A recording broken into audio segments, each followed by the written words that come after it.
రోజూ 30 నిమిషాలు ఇలా చేస్తే స్పెర్మ్ కౌంట్ పెరుగుతుంది.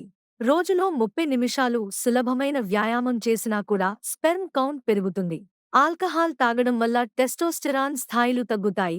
అంగస్తంభన లోపం, స్పెర్మ్ ఉత్పత్తి తగ్గుతుంది. బరువు తగ్గడం, ఆరోగ్యకరమైన బాడీ మాస్ ఇండెక్స్ (బిఎంఐ) ని నిర్వహించడం వలన సంతానోత్పత్తి సామర్థ్యం పెరుగుతుంది. విటమిన్ సి రోగనిరోధక శక్తిని పెంచడమే కాకుండా స్పెర్మ్ క్వాలిటీ, కౌంట్, చలనశీలతను మెరుగుపరుస్తుంది. విటమిన్ డి తీసుకోవడం వల్ల టెస్టోస్టెరాన్ స్థాయిలు పెరుగుతాయి. గర్భం దాల్చే అవకాశాలు 20% పెరుగుతాయి.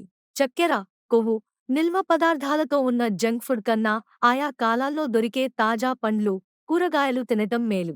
పళ్ళు, కూరగాయలు, చేపలు, గుడ్లు, తృణధాన్యాలు, సెలేనియం, జింక్, ఒమెగా-3 ఫాటీ యాసిడ్స్ లాంటివి వీర్యం నాణ్యతను పెంచడానికి దోహదపడతాయి.